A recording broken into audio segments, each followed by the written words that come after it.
یا رسول اللہ۔ نبی کریم صلی اللہ علیہ وسلم کو جو چیزیں انتہائی ناپسند ہیں ان میں سب سے پہلی چیز حضور علیہ الصلوۃ والسلام کو گالی گلوچ کرنا بڑا ہی ناپسند تھا۔ رسول اللہ صلی اللہ علیہ وسلم نے ساری زندگی کسی جانور کو، کسی انسان کو، کسی فرد و بشر کو گالی نہیں دی، اور نبی کریم علیہ الصلوۃ والسلام کی اپنی مبارک خواہش بھی یہ ہے کہ میرا امتی اپنی مبارک زبان سے کلمہ شہادت پڑھتا ہے، قرآن پاک کی تلاوت کرتا ہے، میری ذات پہ درود شریف پڑھتا ہے، اللہ تعالیٰ کا ذکر کرتا ہے، رسول اللہ صلی اللہ علیہ وسلم کی نعتیں پڑھتا ہے۔ حضور علیہ الصلوۃ والسلام کی خواہش یہ ہے کہ میرے اس امتی کی زبان گالم گلوچ سے گندی نہیں ہونی چاہیے۔ بعض لوگوں کو عادت ہوتی ہے کہ وہ بات بات پہ گالی نکالتے ہیں، اور پھر ہم اسے داد دیتے ہیں کہ یہ بندہ ہے ہی انجدا، اور ہنس کے اسی کہہ رہے ہونے ہیں کہ یہ ہے ہی ایسا جی۔ ہم باہر ریلوے اسٹیشن، بس اڈوں پر کنیکٹروں، ڈرائیوروں کی بات، اور بڑے بڑے منصب اور عہدوں پہ بیٹھنے والے لوگوں کی بات تو ہم کیا کریں۔ ہماری اتنی عادت بن گئی ہے کہ ہم مسجد کی صفوں میں بیٹھ کر بھی بندہ دو باتیں کرتا ہے نا تو دو سے تیسری وہ گالی نکال رہا ہوتا ہے۔ اس بندے کو یہ خیال نہیں کہ میں نے وضو کیا ہے، اللہ کے گھر میں بیٹھا ہوں اور میں اپنی زبان کو گالی سے گندا کر رہا ہوں۔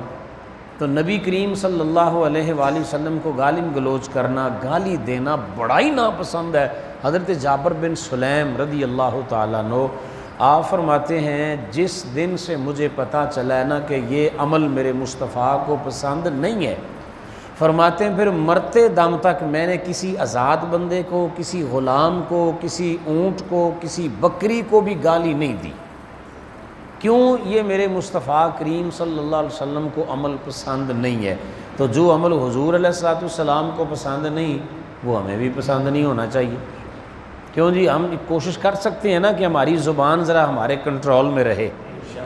ایک حدیث شریف میں آتا ہے کہ جب صبح دن نکلتا ہے نا تو سارے اعضائے بدنیہ زبان کے سامنے یوں ہاتھ باندھتے ہیں۔ یہ ایک مثال ہے کہ اس کے سامنے ہاتھ جوڑ کر کہتے ہیں کہ تینوں رب دا واسطہ ہی سدھی رہی زبان نو، یعنی کان ہے، ناک ہے، آنکھیں ہیں بندے کی، اس کے ہاتھ ہیں، پاؤں ہیں، سارے اعضائے بدنیہ زبان کو کہہ رہے ہوتے ہیں سیدھی رہنا۔ اگر تو سیدھی رہی نا تو سارا دن ہماری عزت ہوگی، اور اگر تو غلط چلے گی تو پھر بے عزتی اور پٹائی ہماری ہوگی۔ ہوتا ایسے ہی ہے کہ بندے کی زبان کوئی غلط لفظ بولتی ہے تو مار سر کو کھانا پڑتی ہے، بندے کی پشت پہ درے لگتے ہیں، اور اگر زبان سیدھی ہو جائے تو بندے کی عزت ہوتی ہے۔ تو نبی کریم صلی اللہ علیہ وآلہ وسلم آپ نے سب سے پہلے اپنی زبان کو کنٹرول کرنے کے لیے، اور خاص طور پر حضور علیہ الصلوۃ والسلام نے گالی گلوچ سے بچنے کی اپنی امت کو ترغیب دی۔ بلکہ حضور علیہ الصلوۃ والسلام کی ایک بڑی پیاری حدیث شریف ہے۔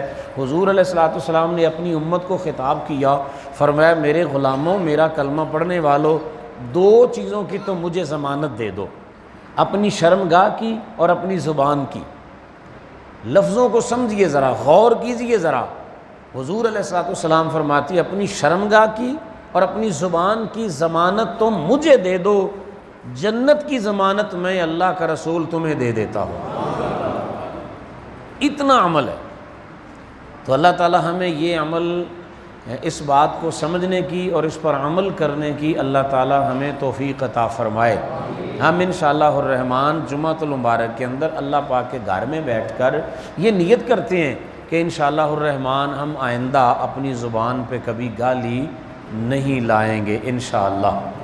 کیوں جی؟ نیت کی نا ہم نے کہ ہم انشاءاللہ گالی نہیں دیں گے، بچوں کو گالی دینا، بیوی کو گالی دینا، گھر کے اندر بعض تو پھر ماں باپ کا لحاظ نہیں کرتے، جانوروں کو تو گالی دینا بندہ سمجھتا ہے کہ شاید یہ تو کسی کھاتے میں ہے ہی نہیں ہے، یا اپنے نوکر اور غلام کو، اپنے ماتحت کو گالی دینا ہم سمجھتے ہیں شاید اس میں کوئی مسئلہ نہیں ہے، یہ ہمارا کوئی پیدائشی حق ہے کہ ہم اس کو گالی نکالتے رہیں۔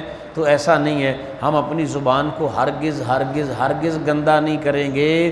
کسی کو تنبیہ بھی اگر کرنی ہو تو بڑے مہذب طریقے کے ساتھ بندہ اگر تنبیہ کر لے اور گالم گلوچ سے بچ جائے، تاکہ نبی پاک صلی اللہ علیہ وسلم کے اس عمل پر ہم جب عمل کریں گے تو اللہ تعالیٰ کی رضا اور خوشنودی ہمیں نصیب ہو جائے گی۔